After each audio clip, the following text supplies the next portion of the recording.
But anyway, so then I was actually going through a divorce at the time. I moved down to Dallas, took over the operations. But again, I wasn't, I come down there, I don't know how to run a restaurant. Yeah, you were kind of more selling franchisees. I was trying to figure out what we're going to do. And then just prior to that happened, because Rusty was still alive when this still happened. Buffalo Wild Wings had started a thing called emerging brands. Where they were looking for small companies like ours. We had probably at the time 10, 13 franchises. We started franchising out in the different places in Texas, out East Texas. So 13 locations. Something like that. That.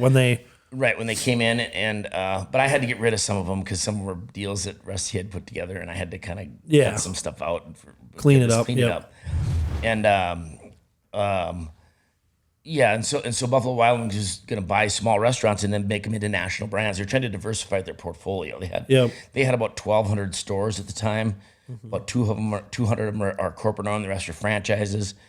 Typically in the restaurant business, franchisees will do better than corporate stores. Yep. Because you don't have somebody that you hired to be a manager that's in there. You have somebody that owns the restaurant themselves, so they care about. Right. Yeah. They're in there watching everything versus an employee running it, if you will. Yep. But anyway, so they came in. They had done a deal with it was called Pizza Rev out of California, which is a pizza joint.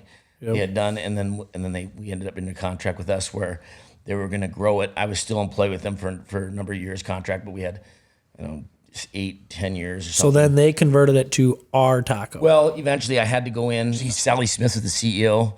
It's a really good story about there I can go to. But Sally Smith was from Grand Forks, North Dakota. Went to the same high school as I did. Oh, wow. Graduated from the University of North Dakota. Grew up on the same, I lived on East Elmwood. She lived on West Elmwood. Wow. In Grand Forks. That's crazy. Yeah. And she's a CEO. CEO of Buffalo Wild Wings. That had nothing to do with the reason why we got the deal. Yeah. Or we did it. Because I always say, like, at the time, especially, I went from playing high school football to being in the NFL. Yeah. Because Buffalo Wild Wings is a huge brand. All this shit, we're... Right, so now they move in. They move in with all these processes and crazy. Like, hey, do this. They're going to grow us. I think they had a plan. It was 281 stores that they were going to do in the next 3 years. And I'm going, okay, get out of the way. Yeah. You know what you're doing. Yeah. I was the CEO, but part of that, through the due diligence, I had to talk to them and sit down with Sally and actually Kathy Benning. I sat down with them and explained them about the name Rusty Taco. That unfortunately, if you looked on Urban Dictionary, if you know what Urban Dictionary is, there wasn't a real pleasant description of what a Rusty Taco was. Oh, no.